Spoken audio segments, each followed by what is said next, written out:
Hello दोस्तों। Management का lecture 9 और उसका पार्ट 3 आज हम डिस्कस करेंगे। इसमें हम प्रोजेक्ट मैनेजमेंट के बारे में पढ़ेंगे। ठीक है, तो इसमें दो टॉपिक्स बहुत ही ज़्यादा इंपॉर्टेंट है, सीपीएम और पर्ट। ठीक है, जो ये चैप्टर है ना, प्रोजेक्ट मैनेजमेंट, ये आता है ऑपरेशन मैनेजमेंट के अंदर। देखो, ऑपरेशन मैनेजमेंट बहुत बड़ा चैप्टर है यार, इसीलिए मैंने इसको पार्ट्स में डिवाइड किया है। इसके अंदर इन्वेंट्री भी आता है, इसके अंदर देखो प्रोडक्शन रिलेटेड एक्टिविटीज भी आती हैं। ठीक है, प्रोजेक्ट मैनेजमेंट भी आता है, इसमें फैसिलिटी प्लानिंग भी आती है। ठीक है, तो एक और पार्ट में हम सारा चैप्टर को कंप्लीट कर देंगे। ठीक है, तो आज हम सीपीएम और पर्ट, दो इम्पोर्टेंट टेक्निक्स हैं प्रोजेक्ट मैनेजमेंट के रिलेटेड, इसको डिस्कस करेंगे। और इसमें से मैं आपको वो दो क्वेश्चन भी बता सकता हूँ जो आपके एग्जाम में आने की प्रोबेबिलिटी जिसकी 90% से भी ज़्यादा है। ठीक है, तो आप इस वीडियो को अगर पूरा देखोगे तो मैं आपको पूरा एक्सप्लेन कर दूंगा ये दो टेक्निक्स के बारे में। चलो स्टार्ट करते हैं। सबसे पहले तो प्रोजेक्ट के बारे में स्टार्ट करते हैं। देखो, प्रोजेक्ट क्या होता है, जैसे कि आपने एक एनुअल फंक्शन ऑर्गेनाइज करना है कॉलेज में, उसको प्रोजेक्ट बोलते हैं। मार्स के लिए कोई मिशन बना रहे हो, ठीक है, उसका प्लान कर रहे हो स्पेस शटल लॉन्च करने के लिए, तो वो भी एक प्रोजेक्ट है। आपने एक मैन्युफैक्चरिंग प्लांट लगाना है, किसी भी चीज़ का लगाओ तो वो भी एक प्रोजेक्ट है। ठीक है, प्लान फॉर वेडिंग भी एक प्रोजेक्ट है। तो इससे आपको क्या क्लियर हुआ कि एक प्रोडक्ट भी हो सकता है, सर्विस भी हो सकती है।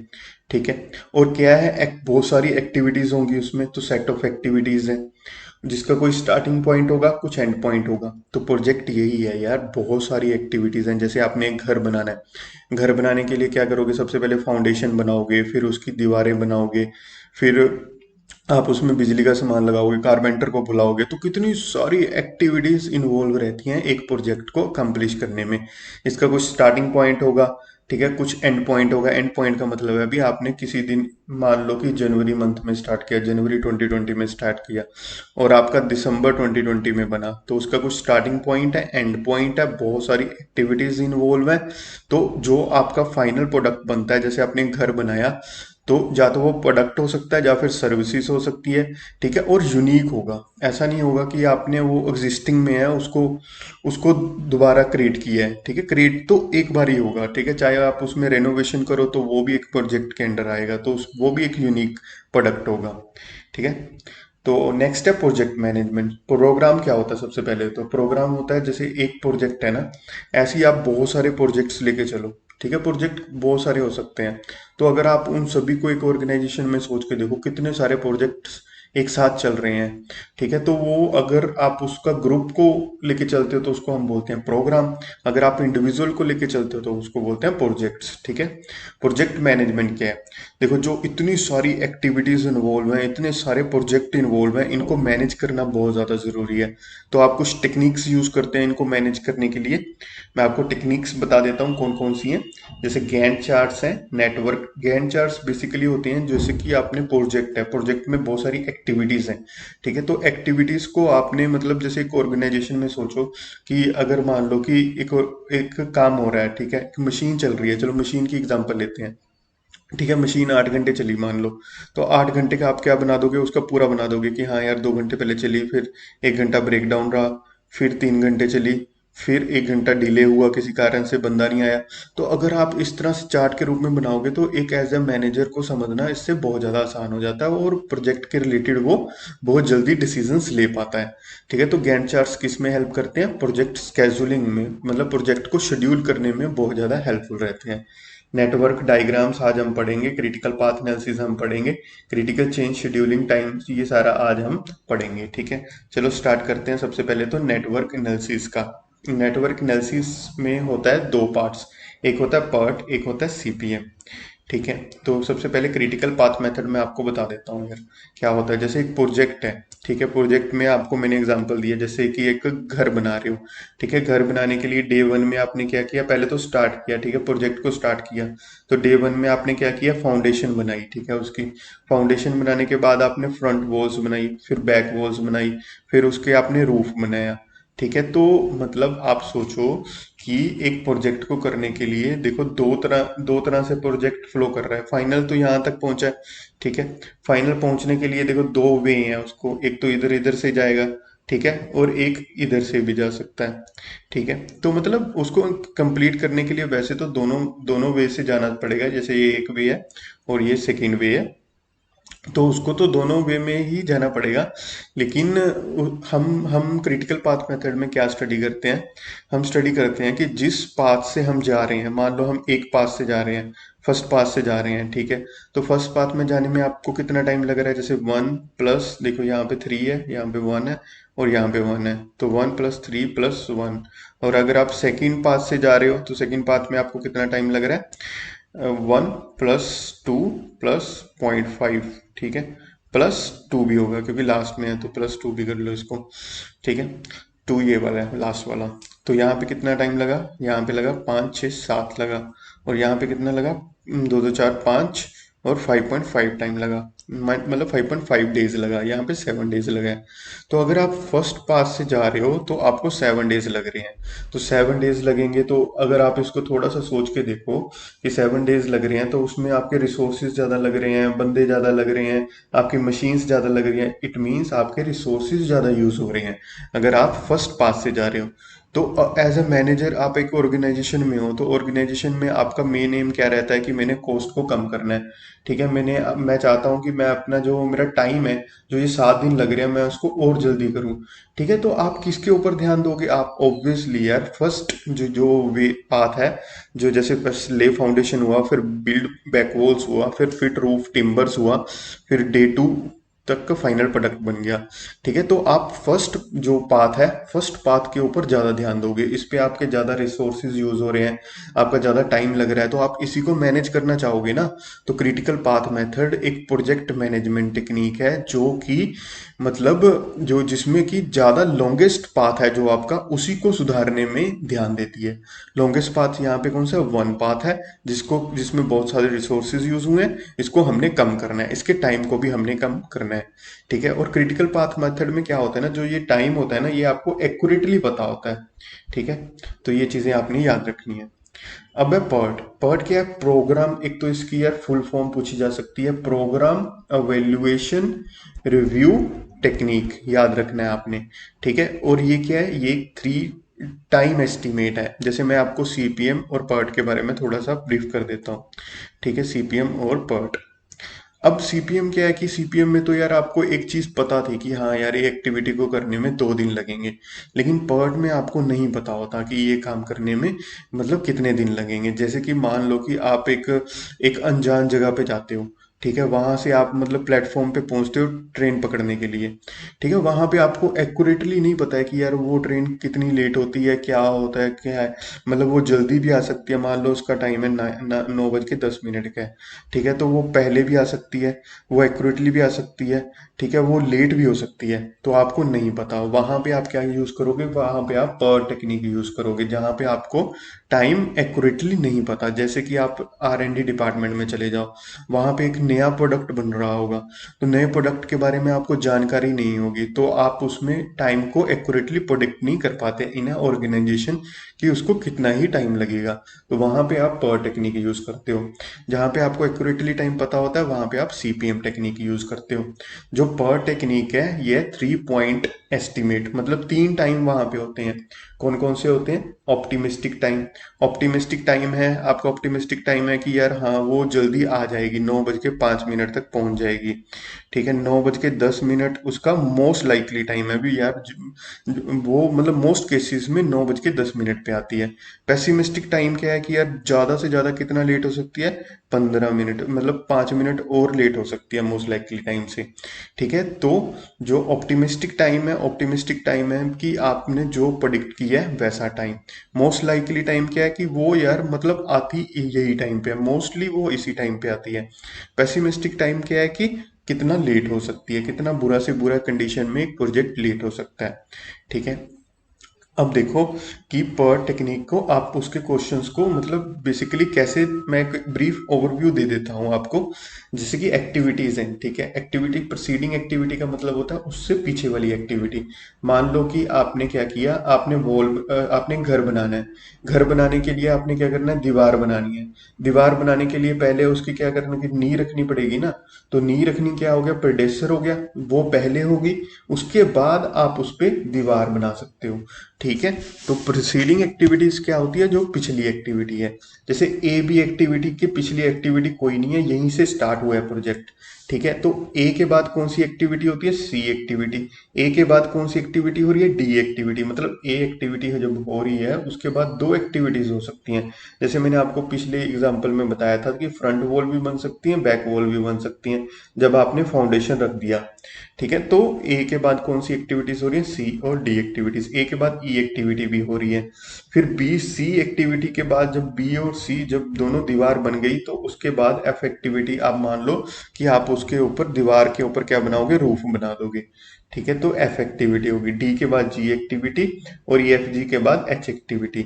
इस तरह पे एच पे आके आपका प्रोजेक्ट कंप्लीट हो जाता है। ठीक है, तो इसके तीन टाइम आपको गिवन होंगे, जैसे कि most optimistic time, most likely time, most pessimistic time. ठीक है, तो तीनों टाइम को आपने अब देखो कैसे सोल्व करोगे आप। ठीक है, आपने एस्टिमेटेड टाइम निकालने के लिए एक फॉर्मूला है, optimistic time plus pessimistic time plus 4 time most likely time divide by 6 कर दोगे तो वो एस्टिमेटेड टाइम आ जाएगा पर टेक्निक में। ठीक है, तो बट अगर आप उसको सीपीएम में देखोगे, सीपीएम में तो आपको डायरेक्टली एस्टिमेटेड टाइम ही दिया होता है। ठीक है, जैसे आपको मैंने बताया था एस्टिमेटेड टाइम 2 डेज लग रहे थे उसको फाउंडेशन में। ठीक है, बट यहाँ पे आप क्या करोगे, यहाँ पे आप ईच एक्टिविटी का एस्टिमेटेड टाइम निकालोगे बाय यूजिंग दिस फार्मूला। और ये क्या है, ये है वेरिएंस का फार्मूला। तो वेरिएंस का formula pessimistic time minus optimistic time divided by 6 का होल स्क्वायर करोगे। ठीक है, तो बाद में जब आपके पास एस्टिमेटेड टाइम आ गया ना, तो आपने पूरा का पूरा क्वेश्चन जैसे आप सीपीएम में यूज करते थे उसी तरह यूज करना है। जैसे कि मान लो कि इसको प्रोजेक्ट को कंप्लीट करने में, अब देखो यहाँ से ए से चला, फिर डी पे चला, फिर एस से चला, फिर एच पे पहुंचा, अब बी में भी चला। ठीक है, फिर बी के बाद एफ में गया, एच पे गया। अब ए के बाद सी पे भी जा सकता है, एफ पे भी जा सकता है, एच पे भी जा सकता है। तो नंबर ऑफ वेज आपको फाइंड आउट हो गई ना एक एच तक पहुंचने के। अगर तो आप ए डी जी एच के थ्रू जा सकते हो। ठीक है, या फिर आप ए एफ एच के थ्रू जा सकते हो। ठीक है, आप ए बी एफ एच पे जा सकते हो। ठीक है, ऐसे ही आप ए सी एफ एच के थ्रू जा सकते हो। हर का आपको टाइम गिवन है, जैसे 5 15 4।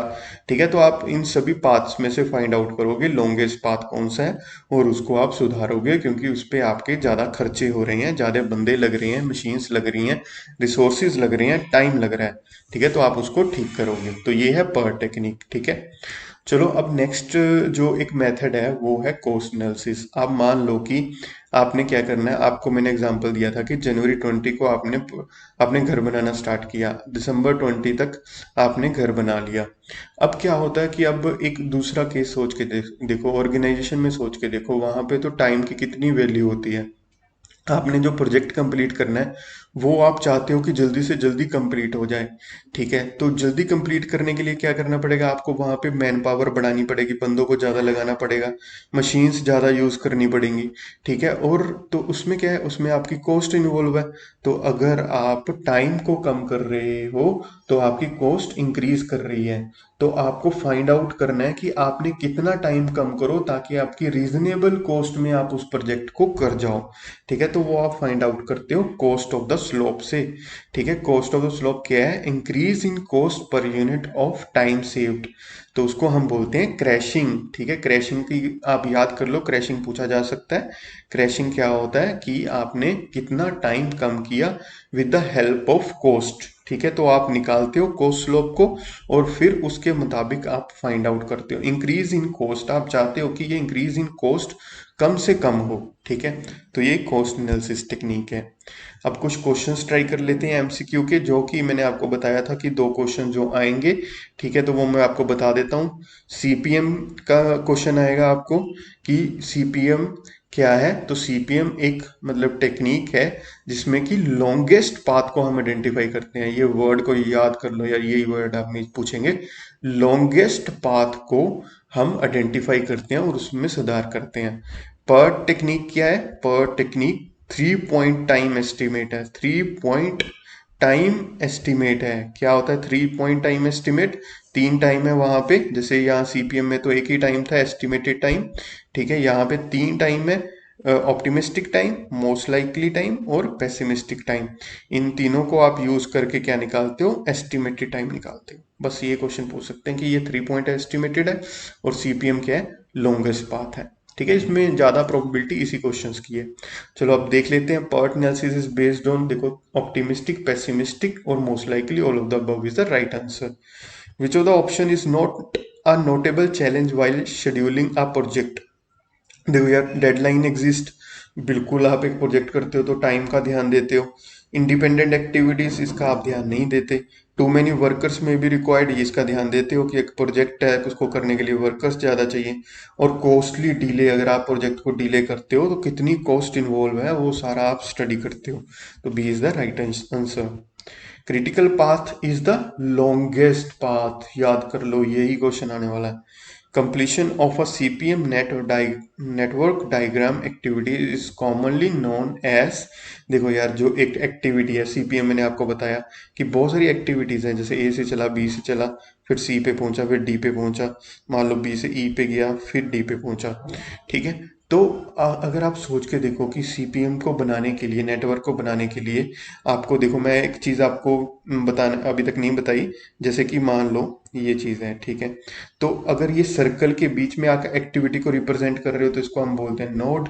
ठीक है, और जो ये एरो बने होते हैं इसको हम बोलते हैं एक्टिविटी। ठीक है, तो आप जो आपका टाइम है ना, टाइम को आप इस सर्कल के अंदर भी रिप्रेजेंट कर सकते हो, एक्टिविटी पे भी रिप्रेजेंट कर सकते हो। ठीक है, उसका कोई ज़्यादा डिफरेंस नहीं है। ठीक है, तो नोड क्या है? नोड ये है। इवेंट क्या है? एक्टिविटी है। ठीक है, कनेक्टर क्या है? जिसके थ्रू आप कनेक्ट कर रहे हो। ठीक है, मतलब जैसे एरोज हो गए। ठीक है, तो all of the above is the right answer. Activity A B C are the immediate predecessor of Y activities. Predecessor मैंने आपको क्या बताए थे? जो कि पीछे एक्टिविटीज होती हैं। तो ए बी सी क्या है? प्रीडेसर है, immediate predecessor of Y activities हैं। If the earliest finish time for three activities are, देखो अर्लीस्ट स्टार्ट और अर्लीस्ट फिनिश। ठीक है, अर्लीस्ट फिनिश मैंने आपको, अर्लीस्ट स्टार्ट मैंने बताया था आपको कि यार मतलब एक ट्रेन आ सकती है, वो जल्दी से जल्दी कितने आ सकती है, कितने बजे आ सकती है। तो वो तो हो गया उसका अर्लीस्ट स्टार्ट टाइम। और कितनी ज़्यादा लेट हो सकती है? Earliest finish time. ठीक है, तो अर्लीस्ट स्टार्ट और अर्लीस्ट फिनिश को आपने याद रखना है। लेटेस्ट स्टार्ट और लेटेस्ट फिनिश भी होता है। ठीक है, उसके साथ आपने कंफ्यूज नहीं करना, वो आपके लिए इतना इंपॉर्टेंट नहीं है, इसलिए मैं आपको इस वीडियो में नहीं बता रहा हूँ वो। ठीक है, तो अर्लीस्ट स्टार्ट आप मान के चलो कि कितना जल्दी हो सकती है, अर्लीस्ट फिनिश कितना कितना मतलब लेट हो सकता है। ठीक है, उसको ले लो आप। तो अर्लीस्ट यहाँ पे क्या है? अर्लीस्ट फिनिश टाइम आपको दिया हुआ है कि ये 12 में, ये 15 पे और ये 10 पे, मतलब 10 दिन लेती है मान लो। Then the earliest start time for Y will be, तो earliest start time for Y will be क्या होगा? देखो अर्लीस्ट स्टार्ट कब होगा वाई एक्टिविटीज का? जब तीनों एक्टिविटीज कंप्लीट हो जाएंगी। ठीक है, तो मान लो कि ए एक्टिविटी 12 दिन में कंप्लीट होगी, सी एक्टिविटी 10 दिन में कंप्लीट होगी, बी एक्टिविटी 15 दिन में कंप्लीट हो रही है। बट अर्लीस्ट स्टार्ट वाई का कब होगा? स्टार्ट कब होगा वाई का? जब यार तीनों एक्टिविटीज कंप्लीट हो जाएंगी। मान लो कि इसको, ये एक दीवार है, दीवार को बनाने के लिए ईंट भी चाहिए। ठीक है, उसको बनाने के लिए बजरी चाहिए। ठीक है, सीमेंट चाहिए। तो जब आपके पास तीनों चीजें होंगी तभी आपकी दीवार बन पाएगी ना। ठीक है, तो आपका जो, जब तीनों एक्टिविटीज कब कंप्लीट हो रही हैं? जब बी एक्टिविटी कंप्लीट होगी, 15 दिन में कंप्लीट होगी। तो आपकी earliest start time for Y क्या हो गया? जब तीनों एक्टिविटीज कंप्लीट हो रही हैं तो 15 दिन के बाद। अब नेक्स्ट क्वेश्चन है, why scheduling a project by CPM.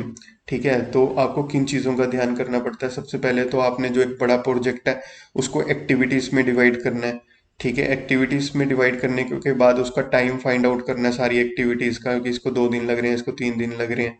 ठीक है, फिर एक सीक्वेंस बनाना है कि यार पहले ए एक्टिविटी होगी, फिर बी एक्टिविटी होगी, फिर सी एक्टिविटी, तो फिर सी एक्टिविटी होगी। तो D is the right answer, all of the above. तो ये था, मतलब सीपीएम पार्ट बहुत इंपॉर्टेंट चैप्टर है, तो इसलिए मैंने ऑपरेशन मैनेजमेंट को बेसिकली, जो कि बहुत मुझे लगता है कि उसमें से क्वेश्चंस आने की प्रोबेबिलिटी बहुत ज़्यादा है, तो इसलिए मैं आपको अलग अलग टॉपिक्स को एक्सप्लेन कर रहा हूँ ताकि आपको अच्छे से समझ में आ जाए। चलो इसको पढ़ो, खुश रहो, थैंक यू।